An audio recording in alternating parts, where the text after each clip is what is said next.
Amém? Glória a Deus por isso. Eu sempre achei que isso era uma igreja de verdade, né? Então, às vezes eu estou saindo do Espaço Viva, e aí estou vendo os adolescentes, os jovens vindo para o ensaio, estou vendo toda a comunicação se movimentando, estou vendo outros saindo, cada um dando o seu jeito, porque está servindo a Deus como igreja, como família de Deus nessa terra, amém? Isso é precioso demais. Então deixa eu recapitular: segunda tem oração, terça tem culto da resposta aqui, às 19h30, quinta-feira é nosso dia das nossas células oficiais, Célula Kids, inclusive, que está uma bênção, né? Como é preciosa a Célula Kids. E o domingo, os nossos cultos, nossos 3 cultos, 9 da manhã, 17 horas e 19h30.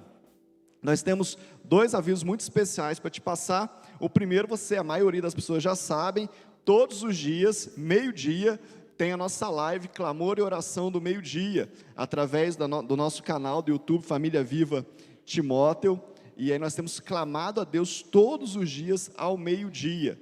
Quero te convocar a orar conosco, a entrar, a participar, a contar os seus testemunhos, a pedir oração, a interagir com a gente através do canal da igreja, todos os dias meio-dia, e também a você se inscrever no canal, ativar lá o sininho lá, para você poder receber as notificações. Estamos caminhando, né? Caminhando organicamente para aquilo que é o nosso objetivo, né? Fazer com que o canal alcance mais pessoas. E você pode participar disso, você pode ser um missionário também de forma virtual. Você pode pegar os materiais que estão lá, as palavras, as lives, né? Os momentos que estão tudo salvo lá no canal, compartilha. Põe lá no grupo da tua família, põe lá na sua rede social. A gente compartilha tantas coisas, né? Compartilha a palavra, compartilha culto, compartilha oração, compartilha conteúdo que vai edificar as famílias, amém? Então aproveita essa ferramenta que Deus tem nos dado. Família Viva Timóteo é o nosso canal no YouTube, e você pode ser um missionário também, espalhando essa verdade, espalhando a palavra de Deus no seu meio, né, na sua família, nos seus amigos. Todos os dias, meio-dia, de segunda a sexta-feira. E quinta-feira agora, nós demos uma paradinha, né, no Convida, esperando que Deus fosse dando outras direções. Então, quinta-feira agora, a pastora Carla tem um Convida especialíssimo, tá? Nós vamos falar durante a live dessa semana, de segunda a sexta, sobre reino e paternidade. A gente vai falar sobre essas 2 palavras, essas 2 conexões que precisam acontecer. Prometi na sexta-feira passada, na live, que nós íamos continuar falando sobre isso. Então, essa semana, eu e a pastora Carla vamos ministrar sobre isso na live de meio-dia. Mas na quinta-feira, a pastora Carla vai com uma convidada muito especial, que é a Priscila, psicóloga. Ela vai tratar, cristã, membro da nossa igreja, ela vai tratar sobre esses sentimentos que estão aflorando de forma muito, muito forte nesse tempo, né? A ansiedade, o pânico, né? Essas questões que estão atacando a mente, a alma das pessoas. A pastora Carla tem sido chamada a essa área, e a Priscila, ela é uma psicóloga, membro da nossa igreja, e tem trabalhado também muito fortemente nisso. Então as 2 vão bater um papo muito especial, né, pastora Carla? Na quinta-feira, às 21h, a gente fez um pouquinho mais cedo, achando que vai ser mais confortável para os irmãos. Então 21h de quinta-feira, no nosso canal, Família Viva Timóteo, talvez pelo Instagram da igreja, ou pelo nosso Instagram, a gente vai ver quais são os canais que a gente vai divulgar. Nós vamos disseminar isso. É muito importante que você, pelo menos, tenha contato com esse assunto, tá, querido? A gente precisa diagnosticar, a gente precisa perceber o que está acontecendo à nossa volta, amém? E você precisa ser um profeta de Deus na sua família, você precisa ser alguém que enxerga as coisas na sua casa, amém? Então, esteja com a gente, participando, vai ser algo muito especial também nessa quinta-feira, amém? Glória a Deus por isso. Como Deus tem nos dado pessoas, né, para poder nos abençoar, para poder ministrar sobre as nossas vidas, poder nos ensinar. E eu tenho uma palavra de Deus para você nessa noite. Eu quero que você receba essa palavra no seu coração. Deus tem nos levado há algum tempo já a falar sobre assuntos que permeiam o meio cristão, o meio evangélico, a igreja, e a gente precisa ver isso de forma mais clara. Antes de eu entrar na palavra, Quem está nos visitando pela primeira vez hoje aqui na nossa igreja? Faz um sinal para mim. Ali tem um casal. Quem mais? Tem mais gente aqui com a gente hoje? Pela primeira vez, pela segunda vez? Tem mais alguém? Eu vi mais gente, mais carinhas diferentes. Ali tem uma senhora. Que bom, que bom. Tem mais alguém? Não. Se você ali atrás também tem. Eu vi um monte de carinha nova. Aí o pessoal fica de máscara, a gente não consegue identificar. Mas hoje, antes de você ir embora, nós temos uma surpresa para você. Ali atrás tem uma equipe de consolidação, eles têm uma lembrança para você levar para casa dessa noite especial. Quero dizer para você que é muito importante ter você aqui. É muito especial ter você no nosso meio.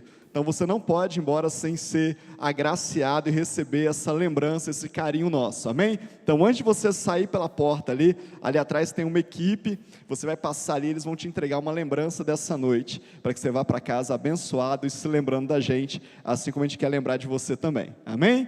Em nome de Jesus, muito bom ter você aqui, é uma alegria recebê-lo nessa noite. A gente estava falando, oi? Ah tá, obrigado por ter lembrado. Domingo que vem, nós temos no culto das 19h30, batismo. Você pode dar um glória a Deus aí, não? Eu estava com saudade de batismo, você estava ou não? Estava com saudade de batizar a gente, oh meu Deus do céu. Então você pode se preparar para o batismo, você que já está conosco, ainda não se batizou, você já deve ter começado a sua consolidação. Você precisa se apressar, pede para quem está fazendo consolidação com você, apressar você, para domingo você poder ser batizado aqui no culto das 19h30, amém? Vai ser uma grande festa, no culto normal, e nós fazemos o batismo no final do culto, e é sempre uma alegria, amém? Se você não tem ninguém te consolidando, e você está frequentando a igreja, e você ainda não foi recepcionado por algum motivo, fala comigo, fala com a pastora Carla, fala com a consolidação lá atrás, a gente pode ter errado, né? Ter falhado, mas você é muito especial e nós queremos ter você na nossa família, amém? Então fala conosco para que a gente possa te ajudar a se membrar, a estar conosco no meio dessa família que Deus tem levantado, amém? Em nome de Jesus. Eu estava falando sobre essas palavras, sobre essas expressões que permeiam, né? Domingo passado, quem lembra o que nós falamos domingo passado? Quem lembra o jargão que eu usei aqui no domingo passado? Deus não habita em templos, né? Tão poderoso, tão precioso, e nós trouxemos uma revelação de Deus sobre esta frase, e agora, hoje, eu quero falar com você sobre eu quero um sinal. Quem já pediu um sinal para Deus aí? Né? Eu quero um sinal, Deus. Só fala alguma coisa comigo, só mostra para mim, né? Eu quero um sinal, né? Estou esperando um sinal de Deus. Estou esperando que Deus mostre alguma coisa. A gente ficou especialista em pedir sinal, não ficou não? A gente ficou especialista. Tem até os intérpretes de sinal, não tem? Tem um povo aí que interpreta sinal, não tem? Tem gente que chega perto da gente e fala assim: ô bispo, eu sonhei isso, isso e isso. Eu falo, glória a Deus. Falo, o que significa? Eu falo, não sei, ué. Quem sonhou foi você, ué. Resolve lá com Deus, né? Pede para Deus lá, se Ele te deu o sonho, Ele vai te dar a revelação do discernimento também, não é verdade? Tem algumas coisas que Deus mostra para a gente, né? Tem algumas coisas que a pessoa está contando, Deus já vai te falando, já vai trazendo um esclarecimento, mas tem coisas que Deus não fala, né? Não fala nem para a gente, né, pastora Carla? Tem dia que a gente sonha, a pastora Carla vem, tive um sonho assim, assim, assim, o que será? Eu falei, vamos orar, né? Mas eu tenho um sonho, o que Deus está querendo falar? A gente vai orar, vai pedir a Deus. São sinais são de Deus. Deus é um Deus de sinais, amém ou não amém?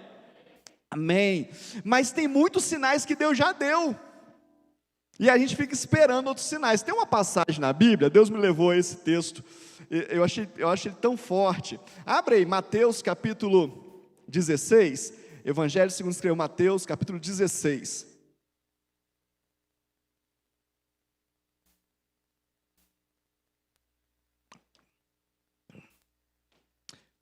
A partir do verso 1.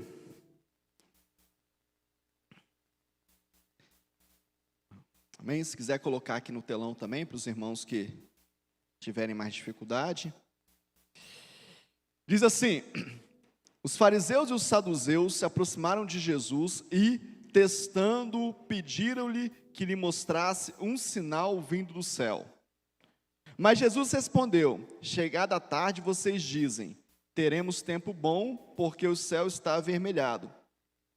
E pela manhã vocês dizem, hoje teremos tempestade, porque o céu está de um vermelho sombrio.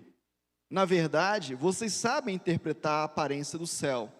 Então, como não são capazes de interpretar os sinais dos tempos? Uma geração perversa e adúltera pede um sinal, mas nenhum sinal lhe será dado, senão o de Jonas. E deixando-os, Jesus se retirou. Forte, né? Jesus usa essa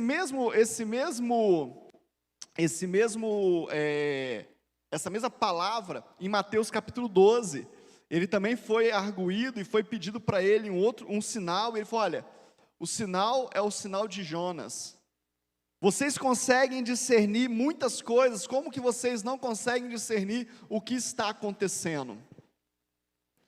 E a gente precisa, nesse tempo, discernir o que está acontecendo. Nós precisamos, nesse tempo, entender os sinais que já foram revelados. No seu entendimento, na sua interpretação, a volta de Jesus está longe ou está perto? Quem acha que está longe? Quem acha que está perto? Quem acha que está perto, mas Deus me livre? Né? Está ficando perto, não sei o que eu faço da minha vida. Está perto, por que você acha que está perto? Pelos sinais, pelas coisas que estão acontecendo.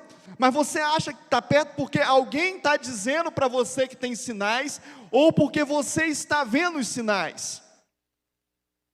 Ou porque você está sendo impactado por esses sinais. Por exemplo, a palavra de Deus diz que no fim dos tempos, antes da volta de Jesus, o amor esfriaria. Você está percebendo esse amor se esfriar dentro da sua casa, na sua família, no seu convívio, no dia a dia? São sinais. São sinais que estão aí. E aí eu preciso entender isso. E não só entender, mas o que eu vou fazer com isso? Os fariseus e os saduceus aqui, eles estão testando Jesus, porque eles estão preocupados apenas com os sinais. É como se Jesus estivesse dizendo para eles, eu não vou perder meu tempo com vocês, geração adúltera e perversa. Eu não vou perder meu tempo com vocês demonstrando coisas para vocês. Vocês já têm sinais.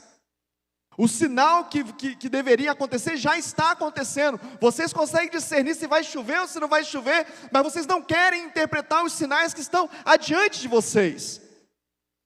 E eu penso que como igreja, muitas vezes nós estamos como esses fariseus e saduceus.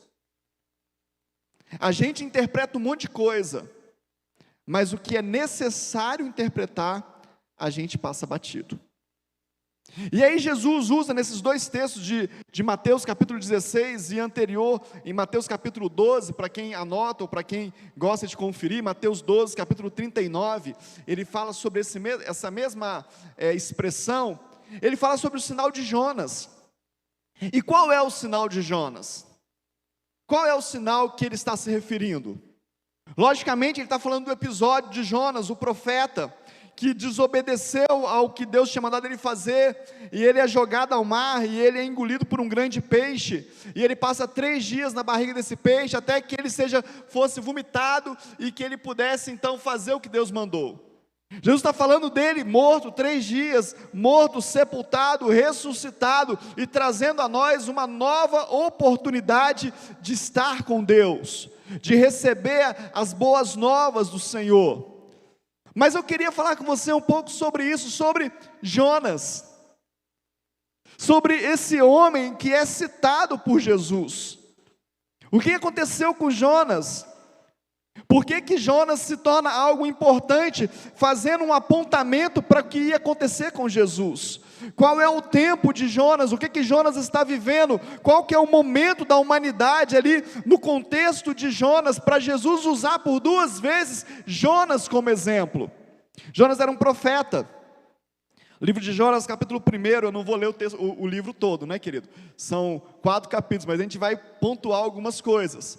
Jonas era um profeta, e Deus manda que ele saia da sua terra e vá para Nínive, porque diz a palavra de Deus, no capítulo 1, fala que, levanta-se e vá para a cidade de Nínive, e pregue contra ela, porque a sua maldade subiu à minha presença.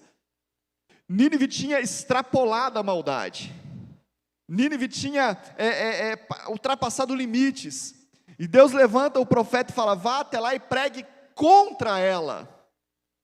Diga para ela que eu vou trazer um juízo sobre essa cidade. Eu vou demonstrar para ela o meu poder. Eu estou chateado, irado contra Nínive. Eu preciso que você se levante e fale com Nínive. Mas Jonas, você conhece a história desde lá da escola dominical. Jonas pega, vai para o cais. Tinha vários barquinhos no cais, né? O pastor Cláudio Duarte tem uma palavra muito preciosa sobre isso. Vários barquinhos no cais, estava lá Nínive, Belo Horizonte, Rio de Janeiro, né? Tinha lá França, tinha, o que mais? Tinha uns negócios bonitos lá para poder ir, tinha Tarsis. E aí, ele foi ver o preço das passagens, e aí ele falou: Tarsis está mais barato, eu vou entrar aqui. E ele vai para um barco que não vai levá-lo para Nínive. Ele foge daquilo que Deus tinha mandado ele fazer. Ele sai da cidade, mas ele não completa a obra. Deixa eu te falar um negócio, querido. Porque a gente não discerne o tempo e o que Deus está mandando a gente fazer, muitos de nós fazemos pela metade. Saímos do lugar que Deus nos manda, mas não chegamos onde Deus quer. Quando Deus chama Abraão, ele fala assim: sai da sua terra, da sua parentela, para o lugar que eu te mostrarei. Ele sai, confiado no Senhor, para onde Deus iria mostrar. Muitas vezes nós saímos, mas nós não permanecemos naquilo que o Senhor nos mandou fazer. A ordem era: sai e vai para Nínive. Ele só saiu. Ele entra no barco para Tarsis, e aí no meio da viagem, uma grande tempestade assola o barco, você conhece a história, e aqueles homens que não eram do povo de Deus, aqueles homens que não tinham uma experiência com Deus, olhando para a tempestade, olhando para o que está acontecendo, falam assim: tem alguma coisa errada, isso não é normal. Deixa eu te falar algumas coisas muito poderosas, algumas verdades muito chaves nesse texto. Eles eram acostumados com o mar, eles eram profissionais de barco, eles enfrentavam tempestade todos os dias, eles não tinham problema com tempestades, mas aquela tempestade estava diferente. O que estava acontecendo ali não era natural, e eles perceberam isso. Você precisa perceber na sua vida aquilo que não é natural. Você precisa perceber na sua vida aquilo que não pode acontecer, porque tem uma intervenção divina ou maligna, alguma atuação sobrenatural. Ou é Deus querendo te mostrar alguma coisa, ou é o inferno se levantando. Você precisa ter discernimento disso. Aqueles homens que não eram povo de Deus, tem alguma coisa errada. O que nós fizemos de errado? E eles vão fazer um sorteio, vão lançar sorte. E a sorte cai sobre quem? Sobre Jonas. E eles perguntam para Jonas: quem você é? De onde você veio? O que você está fazendo aqui? Perguntas fortes, né? Por que você está entre nós? E Jonas fala: olha, o culpado sou eu. O culpado sou eu. Deus me mandou fazer algo e eu não fiz, eu sou culpado. O que eu faço com você? Jonas fala: me joga no mar. E aqueles homens cheios de temor, olhando para aquela tempestade absurda, eles oram e eles falam: Deus, que o sangue não seja derramado sobre nós, porque esse é um homem de Deus. Deixa eu te falar uns negócios, querido, olha só. Jonas estava em desobediência, mas ele não deixou de ser profeta, porque estava em desobediência.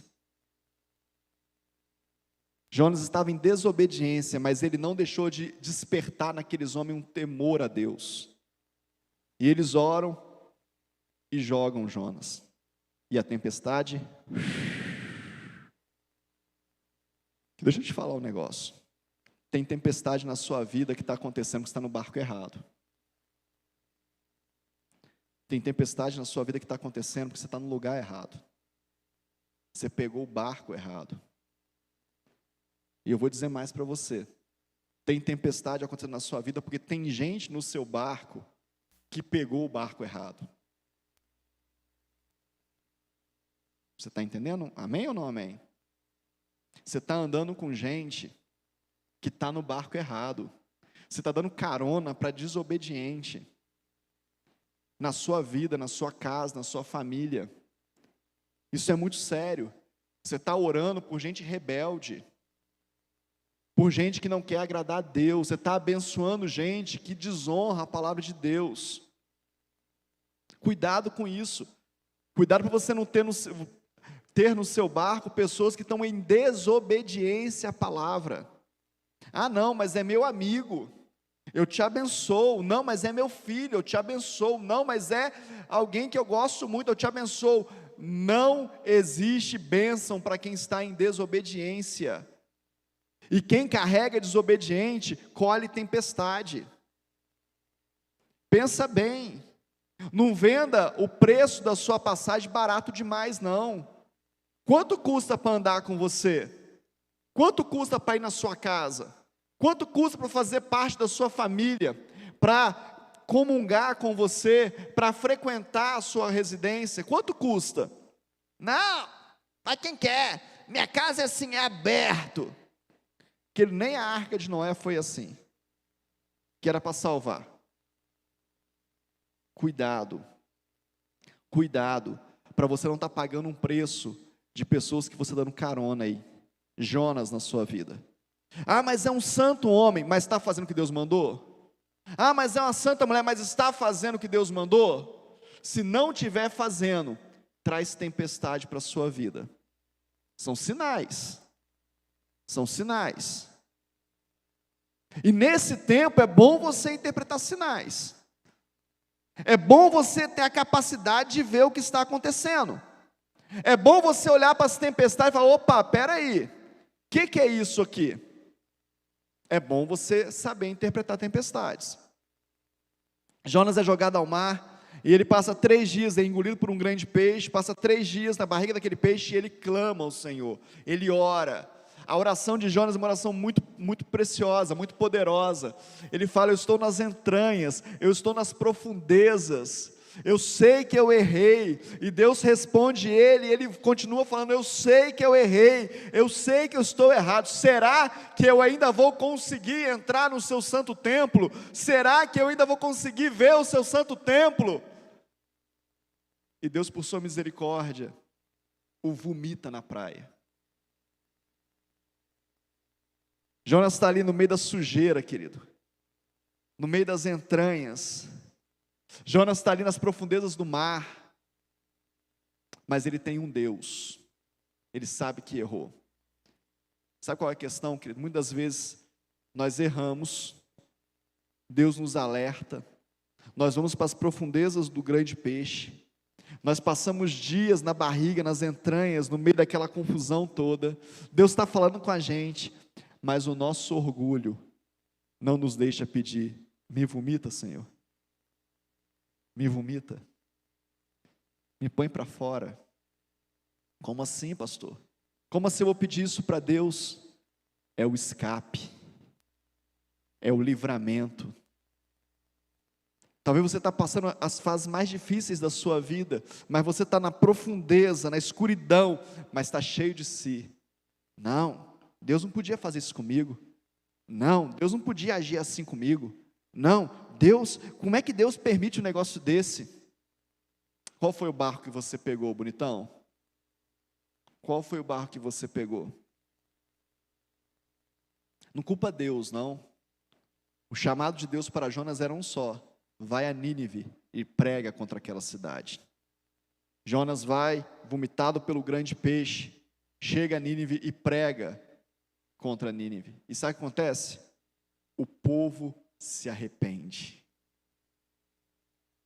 Deixa eu te falar um negócio, querido. Tem gente que não se arrependeu perto de você ainda porque você nunca pregou para ele. Tem gente esperando que você abra a boca. Você está esperando um sinal de Deus. Deus, me dá um sinal. Ele falou, eu já dei. Abra sua boca. Deus, qual que é o meu chamado? O seu primeiro chamado é falar de Jesus. Deus, aonde só quer que eu milite, que eu trabalhe, que eu te sirva? Em casa, na sua família, na sua rua, no seu bairro, no seu trabalho, na sua escola, na sua faculdade, aonde Deus te colocou, abra a boca, pregue. Tenha a experiência de ver pessoas se arrependendo.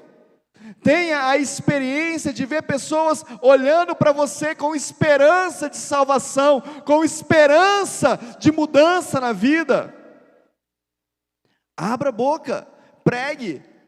Querido, Nínive é tomado por um arrependimento. Diz a palavra de Deus, capítulo 3, vai falar que o povo começa a se vestir de panos de saco, o povo se quebranta, o povo se humilha, o povo pede misericórdia ao Senhor. Porque Jonas foi e pregou, porque Jonas voltou atrás e fez o que Deus mandou. E agora a obra não é de Jonas, a obra é do Senhor, a obra é do Espírito Santo de Deus. Ele só abriu a boca, mas Deus fez a obra. E aí o povo se arrepende, o povo veste pano de saco, o povo põe cinza na cabeça, o povo agora está quebrantado. E Jonas ficou revoltado. E Jonas fala: peraí, está vendo por que eu não queria vir aqui? Porque eu sabia que o Senhor era bom, que o Senhor ia mudar os seus planos quando esse povo se arrependesse, e é isso que vai acontecer agora. Quem está precisando se converter agora? Do povo ou Jonas? Tem Jonas que precisa se converter, querido. Tem profeta que precisa se converter. Tem obreiro que precisa se converter. Tem membro da igreja que precisa se converter. Jonas fica revoltado, capítulo 4 vai falar sobre isso. Ele fica revoltado porque como pode eu sabia que o Senhor ia mudar os seus planos, porque o Senhor não consegue lidar com o coração quebrantado, mas foi para isso que Deus mandou ele lá, para salvar as pessoas. Mas Jonas não aceitava que aquelas pessoas pudessem ser salvas, ele era melhor do que elas. Jonas sai da cidade, eu estou resumindo a história. Sai da cidade, se assenta para o lado de fora da cidade. A cidade era muito grande. 3 dias você percorria a cidade toda. Tão grande que era. Ele sai de dentro da cidade, senta para o lado de fora, revoltado com Deus, tem esse bate-papo esquisito com Deus. Deus faz nascer uma árvore, cobrir e dar sombra para ele. O que Deus está mostrando para Jonas? Deus está dando um sinal para Jonas do poder dele. A barriga do peixe não foi suficiente, a tempestade não foi suficiente. Tem crente que é assim, né?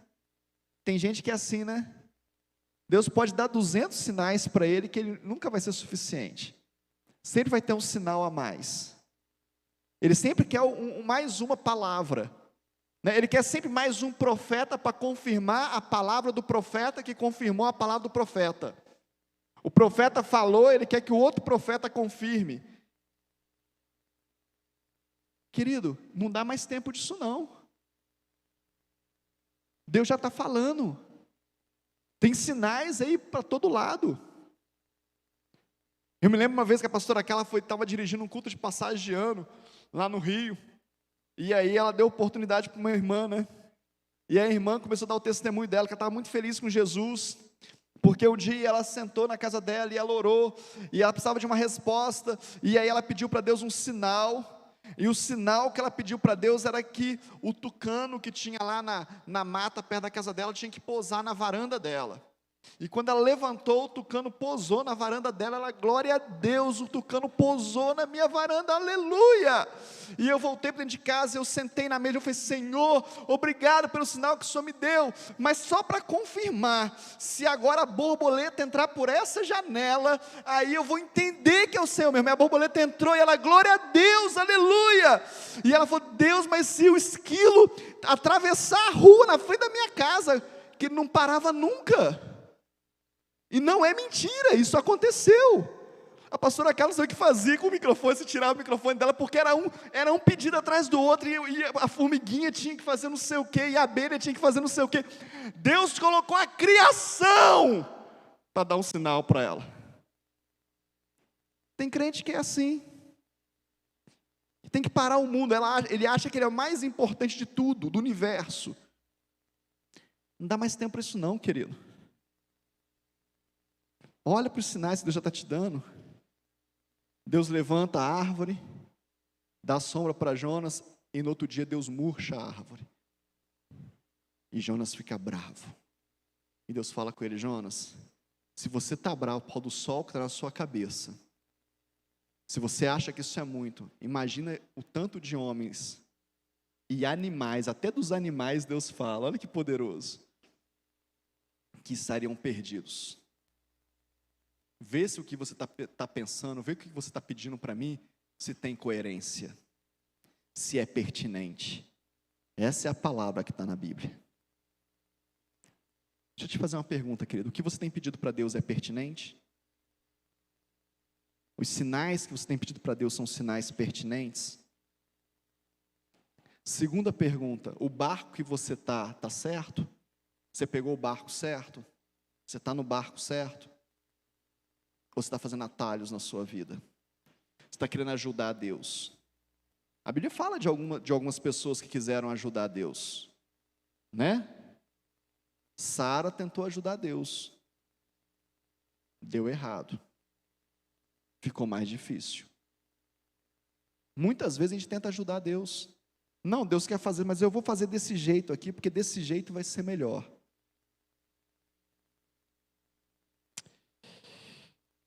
O que você está vivendo essas tempestades na sua vida? Qual é o motivo? Qual é o motivo das suas tempestades? Deus está falando comigo aqui que tem pessoas vivendo tempestades na vida. Não era o foco da palavra. O que está acontecendo aí? É o barco errado?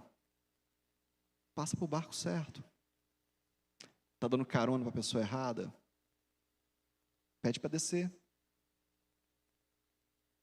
O que está acontecendo? O que isso tem a ver comigo? A nossa geração é uma geração como a geração de Nínive. Uma geração perversa.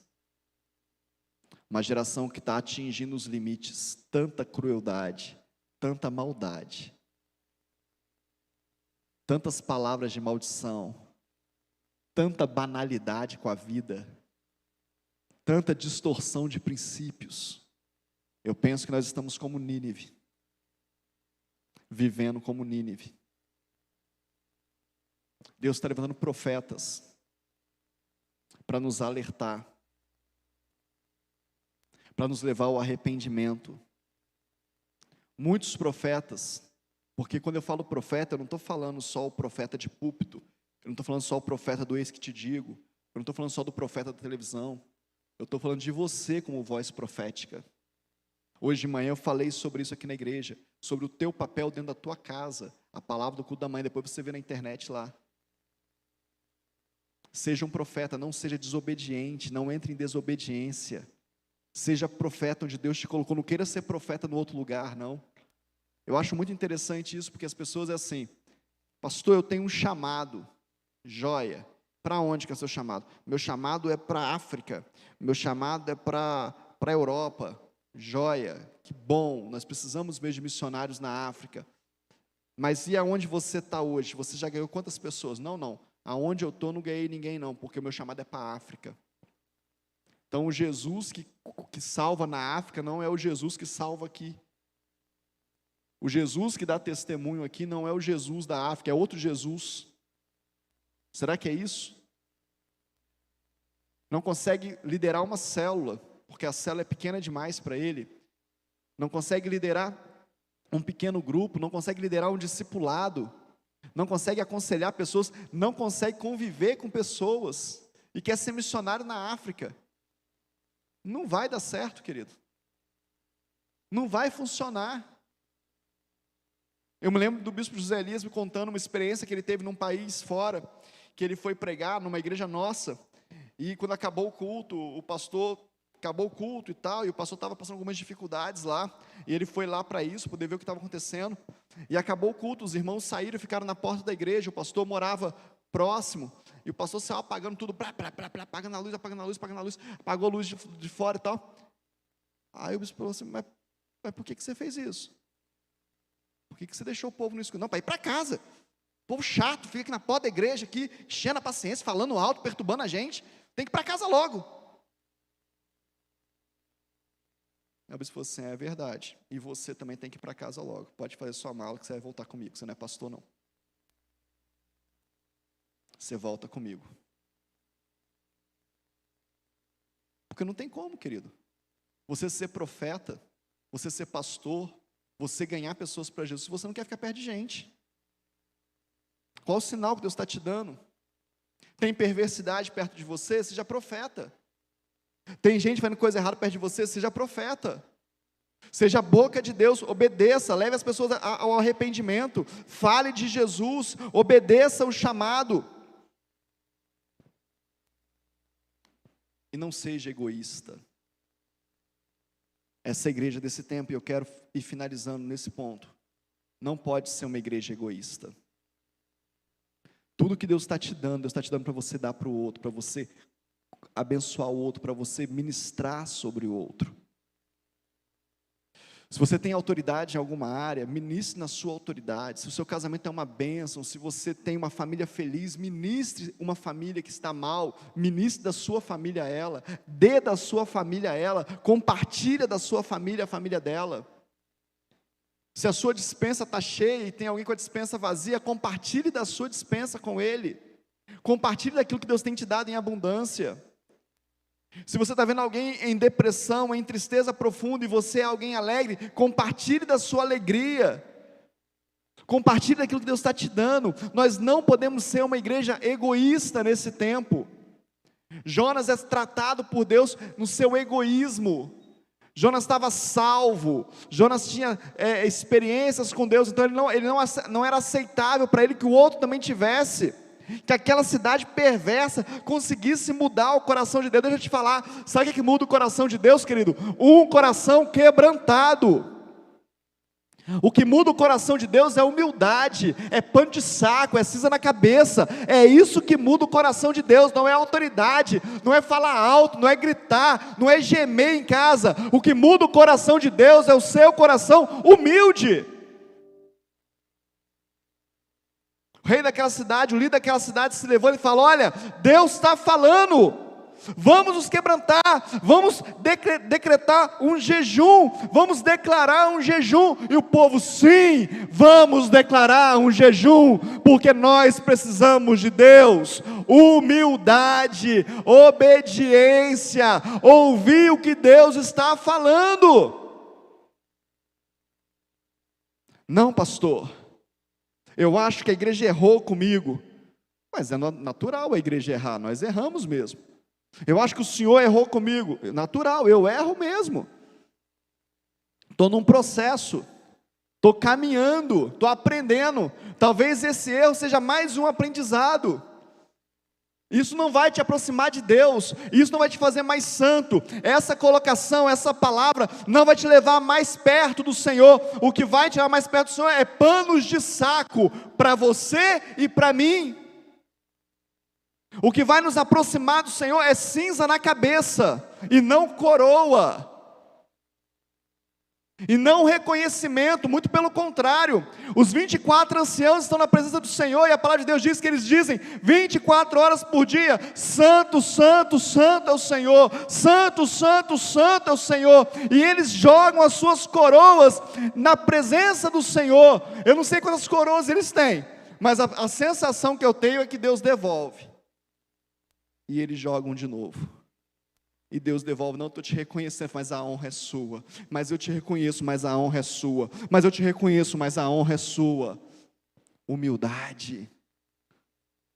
Humildade, querido. Panos de saco. Nós estamos vivendo no meio de uma geração perversa, que fica pedindo sinais para Deus. E Jesus está dizendo: o sinal é o sinal de Jonas.